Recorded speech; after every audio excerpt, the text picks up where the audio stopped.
राष्ट्रीय अध्यक्ष जेपी नड्डा ने की नई टीम की घोषणा। 38 सदस्यीय राष्ट्रीय कार्यकारिणी घोषित। राष्ट्रीय मंत्री बनाए गए बीजेपी के 8 वरिष्ठ नेता। अखिल भारतीय शिक्षा समागम का उद्घाटन। 10+2 की जगह नया सिस्टम। सभी सीबीएसई स्कूलों में होगा पाठ्यक्रम लागू। 21 सांसदों का एक प्रतिनिधिमंडल पहुंचा इम्फाल। हिंसाग्रस्त क्षेत्रों और राहत शिविरों का करेंगे दौरा। स्थिति का जायजा लेकर सरकार को सौंपेंगे रिपोर्ट। 3 दशक के लंबे समय के बाद निकला मुहर्रम का जुलूस। पूर्व मुख्यमंत्री फारूक अब्दुल्ला रहे शामिल। तमिलनाडु की पटाखा फैक्ट्री में धमाका। धमाके में 8 की मौत। आसपास के घर और दुकानों का हुआ नुकसान। नमस्कार, मैं हूं आपके साथ नबीला उरूज और आप देख रहे हैं आज की खबर। रुक करते हैं देश की बड़ी खबरों की तरफ। भारतीय जनता पार्टी के राष्ट्रीय अध्यक्ष जेपी नड्डा ने अपनी नई टीम की घोषणा की है। बीजेपी के राष्ट्रीय पदाधिकारियों का ऐलान किया गया है। 38 सदस्यीय राष्ट्रीय कार्यकारिणी घोषित किए गए और बीजेपी के 8 वरिष्ठ नेताओं को राष्ट्रीय मंत्री बनाया गया। राज्यसभा सदस्य अरुण सिंह को राष्ट्रीय महामंत्री की जिम्मेदारी फिर सौंपी गई है। गोरखपुर से कई बार विधायक रहे और अब राज्यसभा सदस्य राधा मोहन अग्रवाल को भी राष्ट्रीय महामंत्री बनाया गया है। सांसद रेखा वर्मा को राष्ट्रीय उपाध्यक्ष बनाया गया है, तो वहीं राज्यसभा सदस्य लक्ष्मीकांत वाजपेयी को राष्ट्रीय उपाध्यक्ष नियुक्त किया गया। नई टीम में राज्यसभा सदस्य सुरेंद्र नागर को राष्ट्रीय सचिव बनाया गया। यूपी सरकार में पूर्व वित्त मंत्री रहे राजेश अग्रवाल को एक बार फिर पार्टी ने कोषाध्यक्ष बनाया। शिव प्रकाश को राष्ट्रीय संगठन महामंत्री बनाया गया।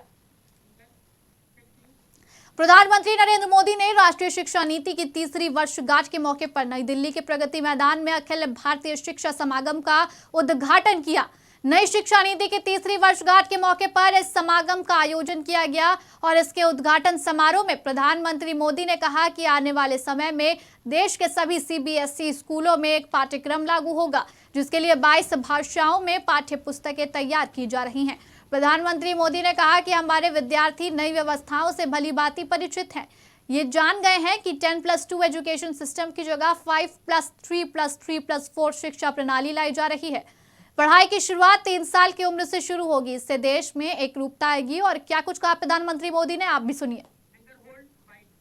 साथियों, सोशल साइंस से लेकर इंजीनियरिंग तक की पढ़ाई भी भारतीय भाषाओं में होगी। युवाओं के पास भाषा का आत्मविश्वास होगा तो उनका हुनर, उनकी प्रतिभा भी खुल करके सामने आए। और इसका एक और लाभ देश को हो। भाषा की राजनीति करके अपनी नफरत की दुकान चलाने वालों का भी शटर डाउन हो जाएगा। नेशनल एजुकेशन पॉलिसी से देश की हर भाषा को सम्मान मिलेगा, बढ़ावा मिलेगा। आजादी के अमृत महोत्सव में आने वाले 25 साल बहुत ही महत्वपूर्ण है। इन 25 सालों में ऊर्जा से भरी एक युवा पीढ़ी का निर्माण कर रहा है। एक ऐसी पीढ़ी जो गुलामी की मानसिकता से मुक्त हो, एक ऐसी पीढ़ी नए इनोवेशंस के लिए लालायित हो, एक ऐसी पीढ़ी साइंस से लेकर स्पोर्ट्स तक क्षेत्र में भारत का नाम रोशन करे, भारत का नाम आगे बढ़ाए।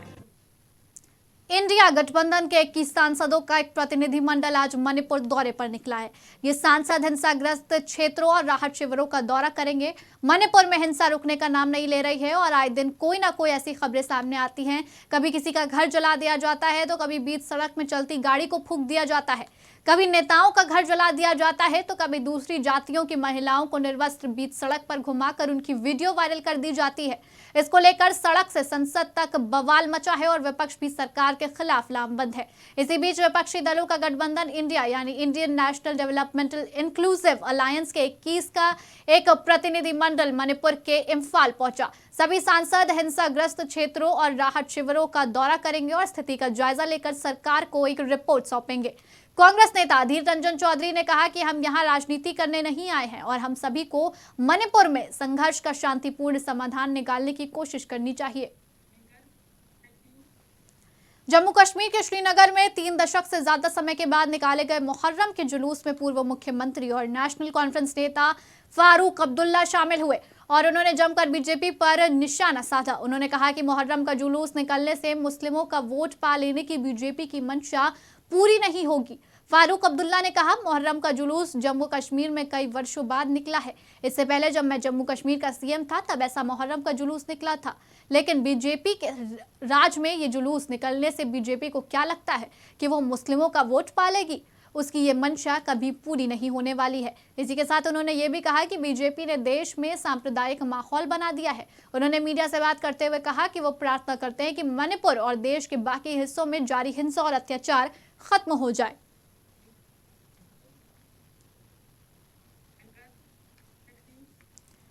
खबर तमिलनाडु से है, जहां कृष्णागिरी जिले में पटाखा बनाने की फैक्ट्री में धमाका हुआ। इसमें 3 महिलाओं सहित 8 लोगों की मौत हो गई। बताया जा रहा है कि 2 महिला मजदूर पटाखा बनाने में इस्तेमाल होने वाले बारूद को उठाकर ले जा रही थी कि तभी उसमें धमाका हो गया। उस वक्त फैक्ट्री में लगभग 12 से 15 मजदूर काम कर रहे थे और इनमें से कई घायल भी हो गए। कितने लोग घायल हुए, फिलहाल इसकी पुष्टि नहीं हुई है। बहरहाल धमाके से लगी आग ने आसपास के घर और दुकानों को भी चपेट में ले लिया। पुलिस, फायर ब्रिगेड और बचाव सेवा कर्मियों ने रेस्क्यू शुरू किया और घायलों को कृष्णागिरी सरकारी मेडिकल कॉलेज अस्पताल भेजा, जहां उनका इलाज जारी है। इस हादसे पर गृह मंत्री अमित शाह ने भी ट्वीट करके शोक जताया और लिखा कि कृष्णागिरी में एक पटाखा फैक्ट्री में आग दुर्घटना दुखद है। मैं मृतकों के परिवार के सदस्यों के प्रति अपनी गहरी संवेदना व्यक्त करता हूं। फिलहाल इस बुलेटिन में इतना ही। देश और दुनिया की तमाम बड़ी खबरों के लिए बने रहिए आज की खबर के साथ।